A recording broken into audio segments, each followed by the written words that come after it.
I was born Sarah Molly Marie Smith, daughter of Lucy O'Neill, granddaughter of Molly Enfield. My grandmother's body was decisive. My mother's body was home, and my body was a tiny beam of light that brightened and thawed a moment that was the darkest and coldest in my mother's history. Snuggled in my mother's soft arms, she took control of a world that had been in chaos for 6 years. While I lied nestled unknowing in my mother's chest, my father went to prison and my grandmother came. My mother tells the story of the time my grandmother asked how long the light in the bathroom had been out and why it hadn't been changed. In that moment, my mother just shrugged, but later she'd say to the groups of domestic violence victims she'd worked with, "It didn't occur to me to change the light bulb. I just learned to piss in the dark." Adapt or die, she'd say. And adapt she did, with me growing inside. Together, my mother and grandmother put a world together my family could live in, and I grew up in a household full of love, but whose bodies had the scars of abuse. Deep wounds, stories, and jokes, and therapists couldn't reach far enough to heal. My mother became superwoman and worked night and day, paying the bills on time, going to school and reclaiming herself for herself. And even with the fullness of her days, she still found time to wrap me in her green sweater, pull me onto her lap, and read to me stories that would fill my imagination.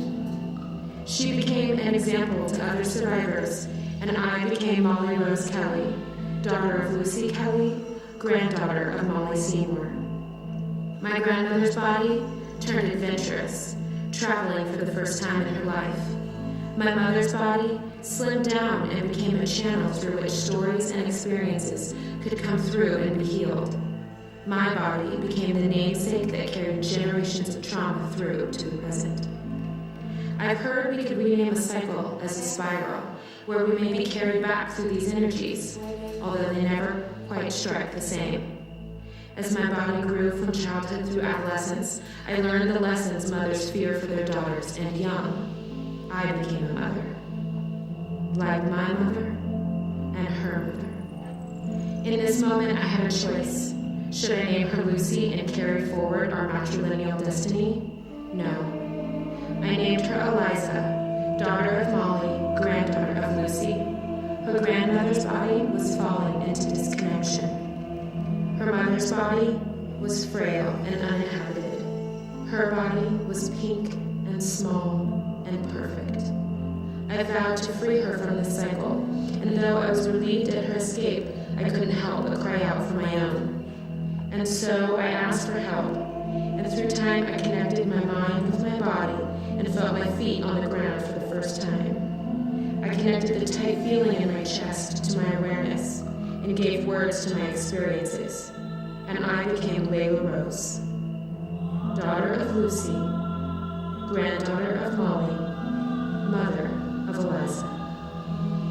My daughter's body is energy and expression pouring out of every limb. My grandmother's body is force, choosing strength over comfort. My mother's body is sacrificed to the pleasures and pain of her story.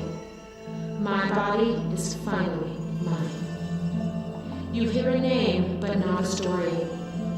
While the names may change, should change, the fierce independence my daughter was born with flows through me, washes against the shores of my mother, and remains a quiet current within my grandmother. This gift travels through time from the women in my line.